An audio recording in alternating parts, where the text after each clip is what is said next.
Cambodia ਤੇ Thailand ਦੇ ਦਰਮਿਆਨ ਇਹ ਜਿਹੜਾ ਉਹ ਮੰਨਿਆ ਜਾ ਰਿਹਾ ਵੀ ਫਿਰ ਝੜਪਾਂ ਜਿਹੜੀਆਂ ਉਹ ਵੱਧ ਰਹੀਆਂ ਆ, ਤਲਖੀ ਫਿਰ ਇਸ ਦੇ ਵਿੱਚ ਵਧੀ ਹੈਗੀ ਆ।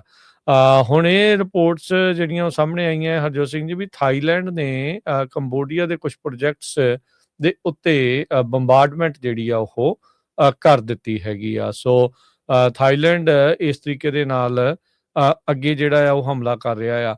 ਟਰੰਪ ਹੁਣਾਂ ਦੇ ਦੁਆਰਾ ਕੁਝ ਮਹੀਨੇ ਪਹਿਲਾਂ ਇਹਨਾਂ ਦੋਨਾਂ ਮੁਲਕਾਂ ਦੇ ਵਿੱਚ ਸਮਝੌਤਾ ਕਰਾਇਆ ਗਿਆ ਸੀ। ਪਿਛਲੇ ਹਫ਼ਤੇ ਦੇ ਵਿੱਚ ਇਹ ਮਾੜਾ ਜਿਹਾ ਲੜੇ ਸੀਗੇ, ਫਿਰ ਟਰੰਪ ਹੁਣਾਂ ਨੇ ਘੂਰੀ ਵੱਟੀ, ਫਿਰ ਕਹਿੰਦੇ ਜੀ ਠੀਕ ਆ, ਤੇ ਅੱਜ ਫਿਰ ਜਿਹੜਾ ਇਹ ਲੜ ਪਏ ਨਜ਼ਰ ਜਿਹੜੇ ਉਹ ਆ ਰਹੇ ਆ।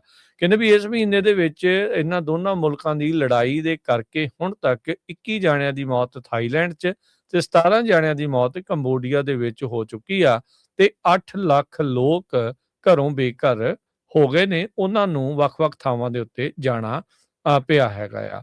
ਸੋ ਜਿਹੜੀ ਬੋਮਿੰਗ ਆ ਇਹਨਾਂ ਦੇ ਬਾਰਡਰ ਕਲੈਸ਼ਿਸ ਦੇ ਵਿੱਚ ਦੁਬਾਰਾ ਵਧੀ ਆ, ਤੇ ਹਾਲ ਦੀ ਘੜੀ ਇਹ ਦੋਨੋਂ ਹੀ ਮੁਲਕ ਪਿੱਛੇ ਹਟਣ ਦਾ ਨਾਮ ਨਹੀਂ ਲੈ ਰਹੇ ਹੈਗੇ। ਕੰਬੋਡੀਆ ਦੀ ਡਿਫੈਂਸ ਮਿਨਿਸਟਰੀ ਨੇ ਦੱਸਿਆ ਵੀ ਥਾਈਲੈਂਡ ਦੇ ਦੁਆਰਾ 2 ਬੰਬ ਥਾਈਲੈਂਡ ਦੇ ਇਲਾਕੇ ਦੇ ਵੱਲ ਨੂੰ ਸੁੱਟੇ ਗਏ ਆ, ਜਿੱਥੇ ਕਿ ਉਹ ਰਾਕਟ ਸਿਸਟਮ ਨੂੰ ਸਟੋਰ ਕਰਦੇ ਹੈਗੇ ਆ। ਸੋ ਇਸ ਤੋਂ ਬਾਅਦ ਦੇ ਵਿੱਚ ਥਾਈਲੈਂਡ ਦੇ 에ਅਰਫੋਰਸ ਦੇ ਸਪੋਕਸਮੈਨ ਉਹਨਾਂ ਨੇ ਜਿਹੜਾ ਦੱਸਿਆ ਵੀ ਥਾਈਲੈਂਡ ਦੀ ਮਿਲਟਰੀ ਦੇ ਉੱਤੇ ਉਹਨਾਂ ਨੇ ਅਟੈਕ ਕੀਤਾ ਆ ਪਿਊਪੈਟ ਜਿਹੜਾ ਇਲਾਕਾ ਆ ਉਸ ਦੇ ਵਿੱਚ, ਜਿੱਥੇ BM-21 ਰਾਕਟਸ ਸਟੋਰ ਕੀਤੇ ਜਾਂਦੇ ਆ, ਤੇ ਕਿਸੇ ਵੀ ਸਿਵਿਲੀਅਨ ਨੂੰ ਕਹਿੰਦੇ ਵੀ ਅਸੀਂ ਨਿਸ਼ਾਨਾ ਨਹੀਂ ਬਣਾਇਆ। ਇਹ ਹਮੇਸ਼ਾ ਹੀ ਹੁੰਦਾ ਹਰਜੋਤ ਸਿੰਘ ਜੀ, ਵੀ ਵਾਰ ਦੇ ਵਿੱਚ ਇਹ ਸਿਵਿਲੀਅਨ ਨੂੰ ਨਿਸ਼ਾਨਾ ਨਹੀਂ ਬਣਾਉਂਦੇ, ਪਰ ਇਹ ਵਿਚਾਰੇ ਮਰਦੇ ਸਿਵਿਲੀਅਨ ਹੀ ਆ। ਆਮ ਲੋਕ, ਬੇਕਸੂਰੇ ਲੋਕ ਜਿਹੜੇ ਆ ਉਹ ਇਹਨਾਂ ਦੀਆਂ ਮੌਤਾਂ ਜਿਹੜੀਆਂ ਇਸ ਦੇ ਵਿੱਚ ਹੁੰਦੀਆਂ ਹੈਗੀਆਂ ਆ। ਜਿਹੜਾ ਜੀ ਮੰਗਲਵਾਰ ਨੂੰ ਦੱਸਿਆ ਗਿਆ ਸੀਗਾ ਥਾਈਲੈਂਡ ਨੇ ਵੀ 5 ਤੋਂ 6,000 ਜਿਹੜੇ ਥਾਈਲੈਂਡ ਦੇ ਨੈਸ਼ਨਲ ਆ ਉਹ ਇਸ ਟਾਈਮ ਫਸੇ ਪਏ ਨੇ ਪੋਇਪਟ ਦੇ ਵਿੱਚ, ਜਦੋਂ ਕੰਬੋਡੀਆ ਨੇ ਆਪਣੀ ਜਿਹੜੀ ਲੈਂਡ ਬਾਰਡਰ ਕ੍ਰੋਸਿੰਗ ਆ ਉਹਨਾਂ ਦੋਨਾਂ ਮੁਲਕਾਂ ਦੇ ਦਰਮਿਆਨ ਉਸ ਨੂੰ ਬੰਦ ਕਰ ਦਿੱਤਾ ਆ। ਇਹ ਸਦੀਆਂ ਪੁਰਾਣਾ ਹਰਜੋਤ ਸਿੰਘ ਜੀ ਇਹਨਾਂ ਦਾ ਬਾਰਡਰ ਡਿਸਪਿਊਟ ਆ ਇਹਨਾਂ ਦੋਨਾਂ ਮੁਲਕਾਂ ਦੇ ਵਿੱਚ। ਜੁਲਾਈ ਮਹੀਨੇ ਦੇ ਵਿੱਚ ਪਹਿਲਾਂ ਵਧਿਆ ਸੀਗਾ, 5 ਦਿਨ ਕਾਫੀ ਜ਼ਿਆਦਾ ਲੜਾਈ ਹੋਈ ਸੀਗੀ, ਫਿਰ ਇਮੀਡੀਏਟ ਤੇ ਅਨਕੰਡੀਸ਼ਨਲ ਸੀਜ਼ਫਾਇਰ ਆ ਉਹ ਐਲਾਨ ਕੀਤਾ ਗਿਆ ਸੀਗਾ। ਮਲੇਸ਼ੀਆ ਦੇ ਪ੍ਰਾਈਮ ਮਿਨਿਸਟਰ ਤੇ ਟਰੰਪ ਹੁਣਾਂ ਦੇ ਵਿਚਾਲੇ ਜਿਹੜਾ ਉਹ ਪੈਣ ਤੋਂ ਬਾਅਦ 'ਚ ਸੀਜ਼ਫਾਇਰ ਉਹ ਲਾਸਟ ਹਫ਼ਤੇ ਟੁੱਟ ਚੁੱਕੀ ਆ, ਤੇ ਹੁਣ ਦੋਨੋਂ ਹੀ ਮੁਲਕ ਇੱਕ ਦੂਜੇ ਦੇ ਉੱਤੇ ਦੋਸ਼ ਲਗਾ ਰਹੇ ਨੇ ਵੀ ਇਹਨਾਂ ਦੇ ਦੁਆਰਾ ਜਿਹੜੀ ਆ ਲੜਾਈ ਜਿਹੜੀ ਸ਼ੁਰੂ ਕੀਤੀ ਗਈ ਹੈਗੀ ਆ।